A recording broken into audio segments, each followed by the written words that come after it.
Chromosomes. Little strands of nucleic acids and proteins are the fundamental genetic instructions that tell us who we are at birth. Most people are born with 46 chromosomes, but each year in the United States, about 6,000 people are born with an extra chromosome, making them a person with Down syndrome. If you've ever encountered someone with Down syndrome, you know that they are some of the kindest, most joyful people you will ever meet. They truly have something extra. My name is Lisa Nichols, and I have spent the last 24 years as both the CEO of Technology Partners and as the mother to Allie. Allie has something extra in every sense of the word. I have been blessed to be by her side as she impacts everyone she meets. Through these two important roles as CEO and mother to Allie, I have witnessed countless life lessons that have fundamentally changed the way I look at the world. While you may not have an extra chromosome, every leader has something extra that defines who you are. Join me as I explore the something extra in leaders from all walks of life and discover how that difference in each of them has made a difference in their companies, their families, their communities, and in themselves.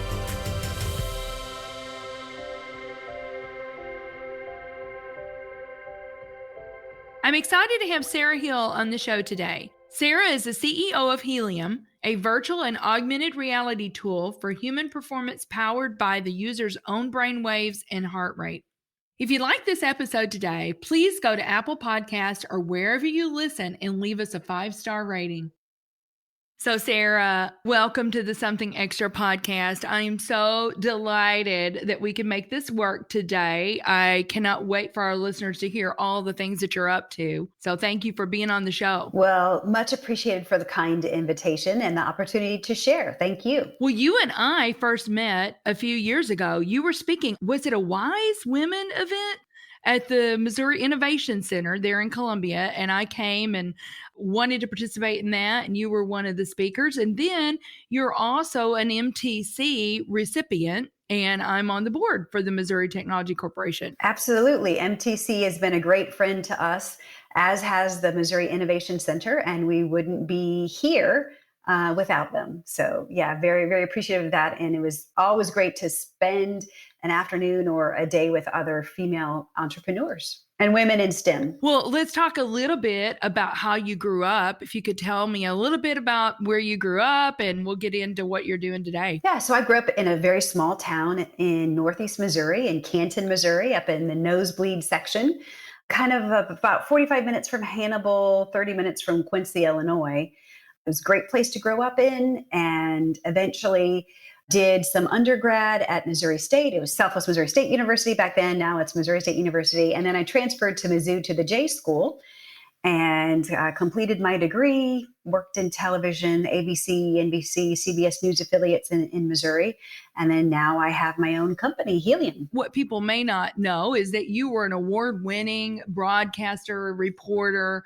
I mean, did you know when you were growing up that that's what you wanted to do? How did you get into that? Yeah, so it's a funny story. I did not know. I was kind of lured into writing for the school newspaper by a cute boy. He was a senior in high school at the time, came to my 7th grade science classroom and was recruiting for someone to write about sports.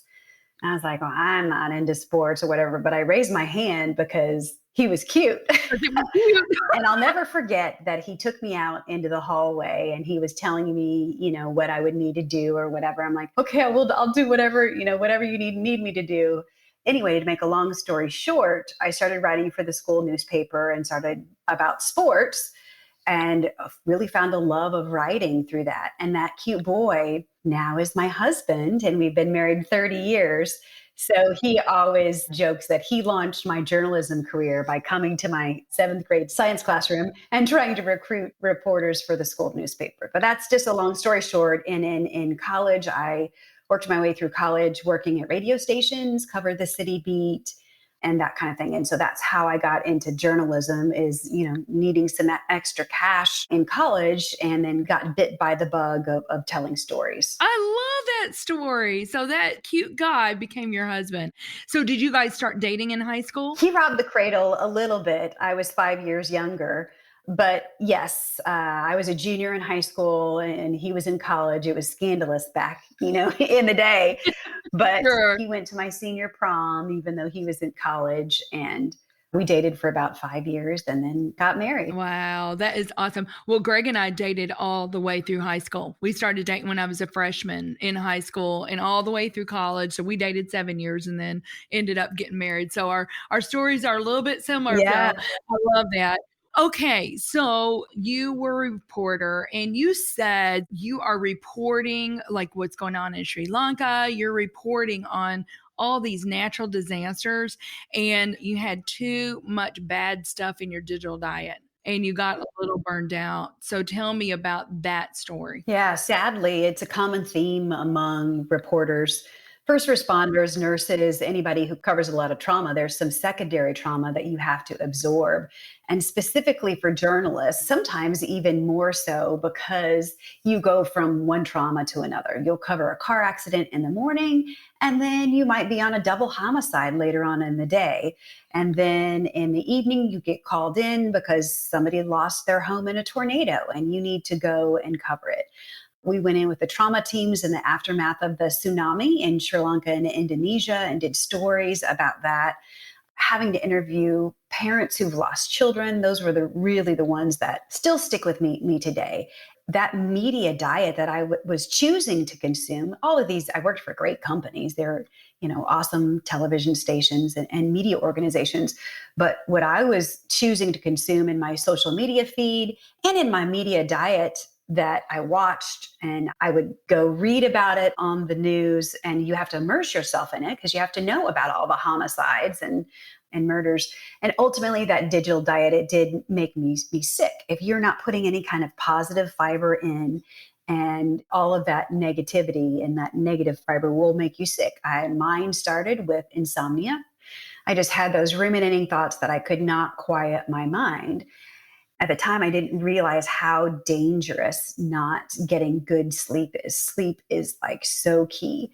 And after, months of that, my body just broke down and I started having panic attacks for no reason.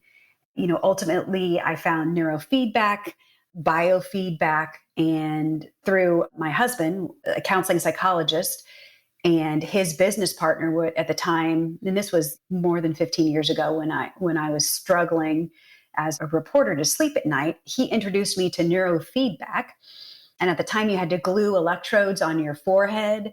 You had to sit in front of this laptop and play this very boring game of trying to, keep your brain patterns below a certain line. So I would make up stories about these experiences that would help me get through this therapy. Sarah, cool your jets, or, some story about the jet. I'm a storyteller by nature.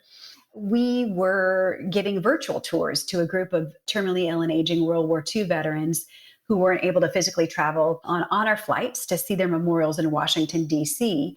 And we were using virtual reality and realized that these men and women weren't just watching these experiences, they were feeling them, and their bodies were responding to the media in what appeared to us to be some therapeutic ways.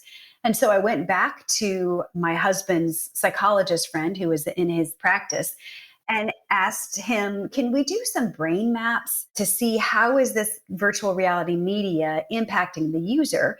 And much like the neurofeedback that you used, on me to help me quiet my ruminating thoughts, can we display that inside the screen to allow them to see how the media is impacting their brain? So he did some tests, and I'll never forget, sent me back a photo of a firefighter's brain immediately before Healium and just 4 minutes after. And the EEG scan showed a significant reduction in the fast activity in the brain in a completely drugless way. And he was shocked, and I was shocked as well. He says, that's like put them in a warm bath or you gave them a walk in the park. You interrupted the stress response. That's a powerful tool. And so Jeff is now my co-founder and education partner with what he's doing with the Neuromeditation Institute in Healium. And we're in 150 enterprises around the world. We've touched more than 500,000 lives. We have the Chicago Cubs as customers, the Air Force as customers. schools, any area of acute situational confined stress. But it started from my own struggle with anxiety. And I developed Helium for me, as well as the millions of people who struggle with it right now. I love that. Will you say 60% anxiety is the cause of 60%? Yeah, 60% of all illness and disease. It's also responsible for 90% of doctor's visits. Sometimes people don't believe me when I say that, but think about all of the illnesses and diseases that are compounded or caused by stress: cardiac disease, cardiac conditions, weight loss, weight gain, smoking, eating disorders. You reduce anxiety and you have a very powerful tool in targeting some other conditions, diabetes, because all of these therapeutics out there, they all have stress management components. And so essentially what we're doing with Helium is giving you a better way to self-regulate your stress by actually being able to see your own brain patterns in near real time so that you can learn to control them and learn to self-regulate yourself. Not as a replacement for psychotropic medication or professional counseling. Helium is a wellness tool. It's a training tool. It's not going to tell you whether you're depressed. It's not going to cure your depression. It's going to teach you to become more self-aware so you can learn to self-manage your anxiety, your stress, and your sleep. That's what I would say about it. And you've got a gaming component to it, and we'll talk about that a little bit. But it really is there to increase your self-awareness of what's going on in your body. Let me ask you this. When I first met you, it was Story Up. Yeah, it's the same company. Helium is just a DBA. Story Up is the name of our studio and our company. But as Helium became more popular, we realized we needed to start going by Helium because nobody knew the name of our studio. So our company is Helium. The legal paperwork says Story Up, and you might find some references online. Sure. But we've done a branding switch to all Helium. So why did you choose the name Helium? Because it has the word heal in it. Healiun. And healing really is at the core of what we're doing. We're using media and story to try to make people feel better, make them more self-aware. And healing also has broad general purposes and can be applied in a variety of ways. And we know that Helium for the self-management of anxiety is our first digital drug, or what's called a digiceutical. But healing was a perfect term because it accurately describes what we're trying to do with media. Media has the ability to create anxiety, but it also has the very powerful ability to heal. Yeah, I love that. And I tell you what, we've talked about it. I mean, anxiety is at an all-time high right now, and even with young children.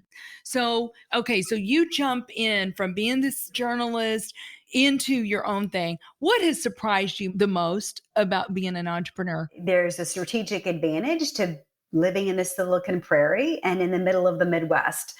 Specifically after the pandemic, where it really doesn't matter where you conduct business because anyone has the ability to join a video call and that's considered A-okay.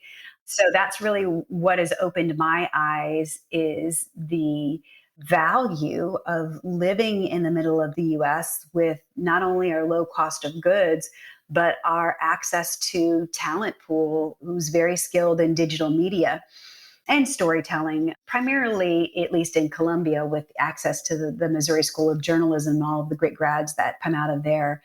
And then secondarily, how hard, obviously building a business is for anyone, but specifically when you're building a technology business that has a lot of moving parts. We're hardware agnostic and wearable agnostic.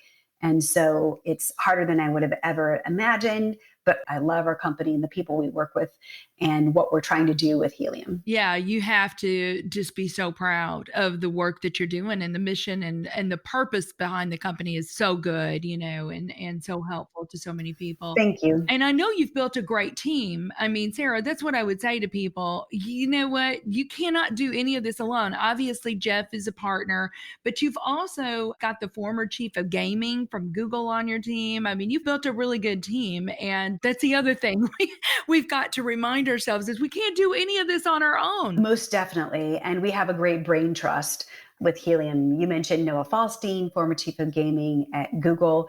We also have Walter Greenleaf, who's a neuroscientist at Stanford. We have Elise Soul, whose roots are with the NHL and Time Warner. Craig Scheipitz, who has decades in clinical practice and simulation. We have Sean Rad, who's the founder of Tinder, and he built the world's top grossing non-gaming app of all time. And then we have Rena Shaw. She's a service-disabled combat veteran. She's on the board at Cerner and very influential in military circles. So very lucky. Our executive chair, Dr. Kalegi, has launched more than half a dozen successful health tech companies, trusted with more than 100 million in profitable investment. He's had a unicorn and IPO as well. So one of the things that we say we're lucky with is we're highly mentored. We have assembled people around us who can complement each other on skill sets. We're very lucky to have that team. Yeah, great. Well, we need to take a quick break and we'll be right back with Sarah Hill. Let's face it, the future is mobile. There's a good chance that you are listening to this show right now on your phone. Have you explored how you can move your business mobile too? Our mobile apps team at Technology Partners makes it their mission to move our clients into the hands of their employees and customers and change their business processes to meet the demands of their users. Let's work together and build a dynamic mobile app for your team. Go to tpi.co/mobile apps and get the conversation started about how we can help you get your new application off the ground. So, Sarah, I really would love for you to tell our listeners about the evolution of Healium, because you're so much more now, and you're not just virtual reality, but you're also augmented reality. So talk about the evolution, and then tell our listeners, in case they don't know and they don't understand the difference between the two. Sure. So Healium started just as the brand studio that we went by Story Up at the time, that was creating virtual experiences for brands. Google, Facebook hired us, flew us all around the world to create immersive documentaries. And then when we noticed these documentaries were impacting people and did some science and then integrated neurofeedback with it, that's actually where we formed our product. And so we went from a service-based company to a product-based company. And while we have a little bit of the service revenue stream, as all SaaS companies do, we're laser focused on our product, which is both virtual and augmented reality. Virtual reality is a completely immersive environment. You do not have the ability to see the outside world. So you put on a pair of goggles, you can turn your head 360 degrees, look all around you, and it's like you're in a bubble of video. Virtual reality is the most therapeutic. It tricks your brain into thinking someplace else and is that walk in the park for those times when you can't physically take a walk in the park. And then augmented reality, on the other hand, can be just on your mobile device. So you might think of Pokemon Go, if you're familiar with that, or like Snapchat, what they're doing with face filters. Those are some examples of augmented reality and mobile augmented reality. So just on your mobile device, you are able to bring in flowers into your living room or bring in a solar system into your living room. And then you have the option of choosing whether or not you want to control the solar system with your Apple Watch, with your heart rate, or with an EEG meditation headband. And that's what makes Healium unique, is it's not passively controlled. And it's not just, close your eyes and meditate. It's open your eyes and train and learn to self-regulate your heart rate and your brain patterns. And that's a huge issue right now, is that people can't naturally self-regulate their brains because it's a muscle, it's an organ that you can't actually see to know, am I doing it right? And so it's very difficult for people to develop that mind-body connection.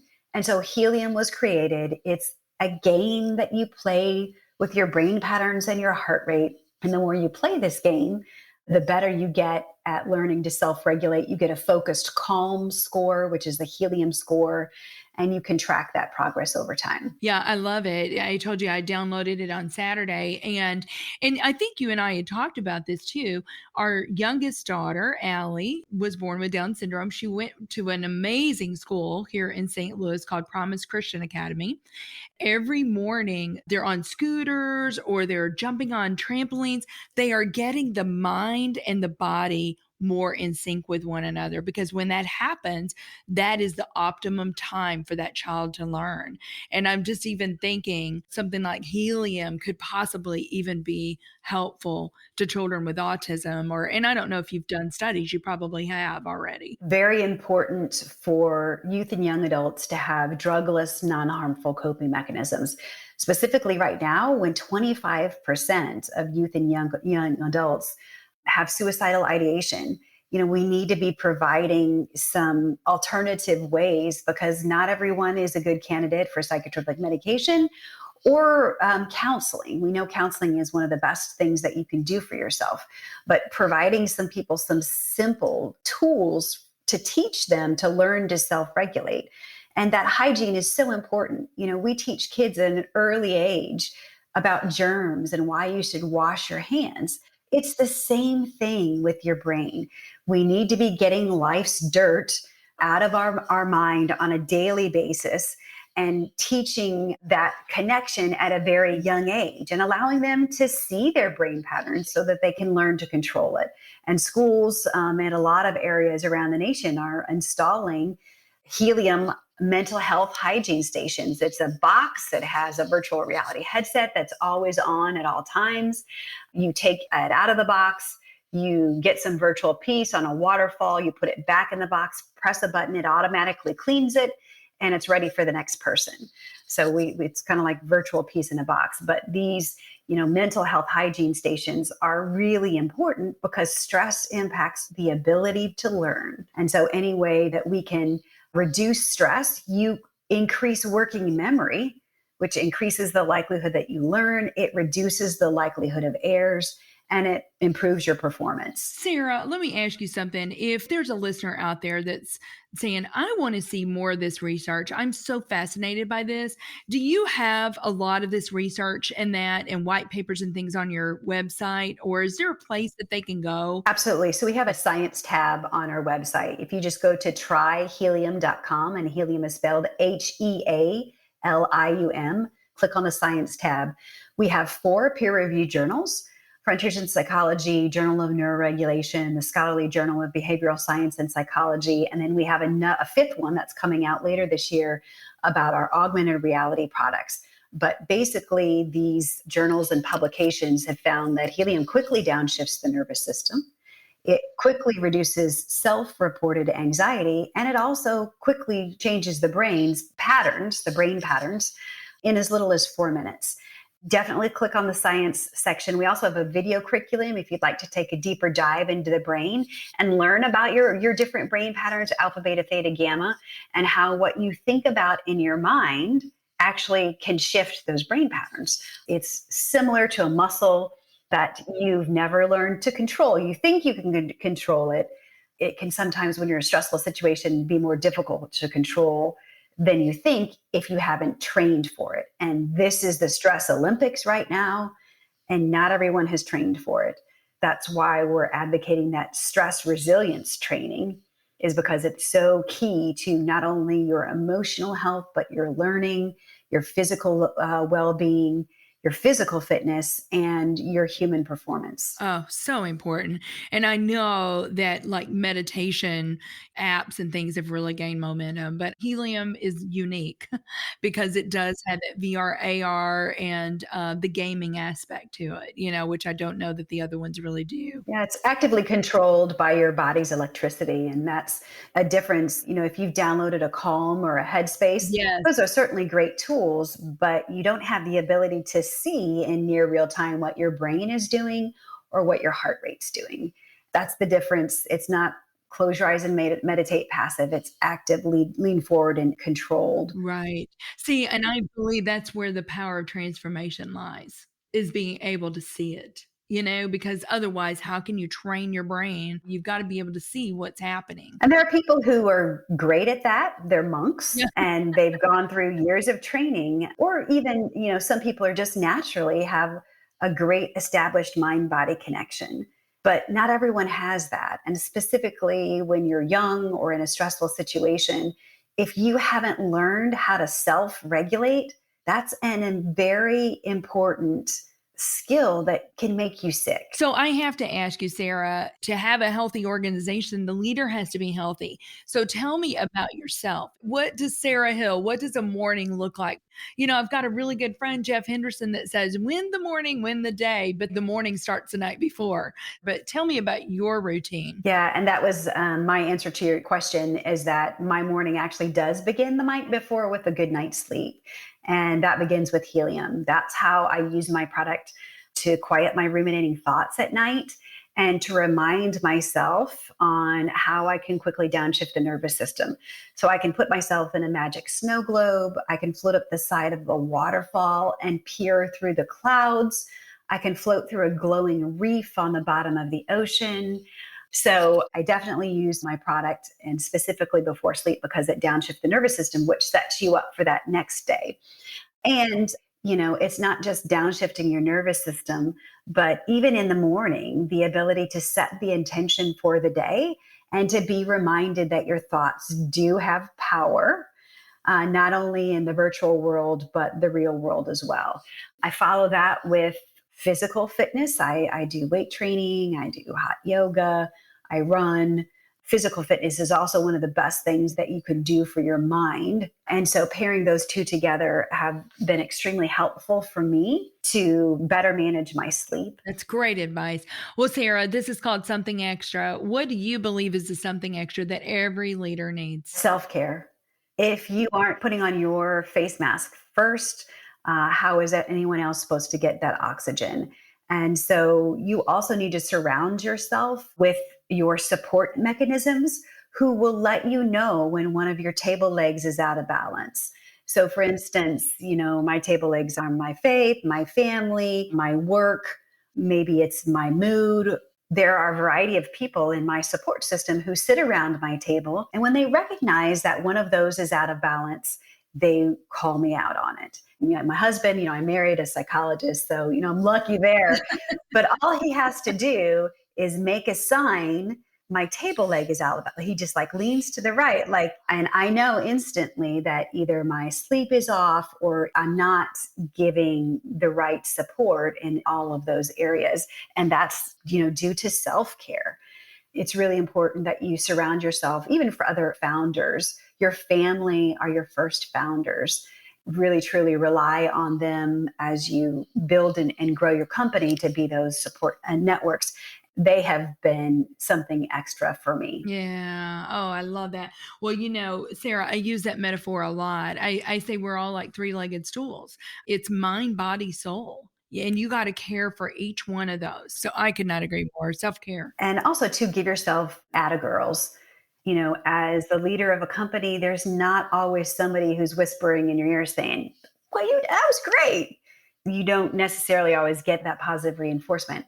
As you begin or end each day, really make sure that you sit back and say, okay, what did I do good today? Because pouring that positivity into yourself will pay dividends later when your supplies have been deleted because either you're hearing negativity from this person or that person, that you can go back to that well, and pull that piece and remember what that is. So it's really important to give yourself attaboys and attagirls regularly, even for the small stuff. That is terrific advice. Well, Sarah, is there something that you would want our listeners to know about? And if they're excited, and how can they get involved? We have a social purpose called Honor Everywhere. It's a partnership with all of the 150 honor flight hubs around the nation. So if you're aware of a terminally ill or aging World War II veteran who's not able to physically travel on an honor flight, have them contact their honor flight hub. Chances are that the hub has Healium kits that they're able to provide them with those virtual tours. Secondarily, we need your support in the form of downloading our apps and giving us reviews. Reviews help us aid discovery for other people to discover these drugless, non-harmful coping mechanisms. So certainly download it, tell the friends and family in your world about these training tools. Perhaps you're aware of a school or athletic team, a corporate wellness program that can benefit from having these mental fitness challenge and allowing their employees, their students, their teachers, a drugless, non-harmful coping mechanism. And you can search for Healium on the iPhone and Android app stores. Again, just search Healium. It's free to use without a wearable. Definitely check it out. Well, very good. And I hope you have a lot of listeners today that are going to do that, Sarah. So thank you so much. It has been such a delight to be with you. I just love your energy and a fellow woman entrepreneur. I'm always excited about those conversations. Yay. CEOs. Yes. Well, you keep going too. I'm a big fan of your podcast and the groups that you support. Missouri Technology Corporation and Missouri Innovation Center has been very supportive to me. And someday I will enjoy returning the favor to the other entrepreneurs, tech companies building in our area. I know you will. Well, Sarah, thank you again for being on the show. Thank you for listening to today's show. Something Extra with Lisa Nichols is a Technology Partners production. Copyright Technology Partners, Inc. 2019. For show notes or to reach Lisa, visit tpi.co/podcast. Don't forget to leave a review on Apple Podcasts, Google Play, or wherever you listen.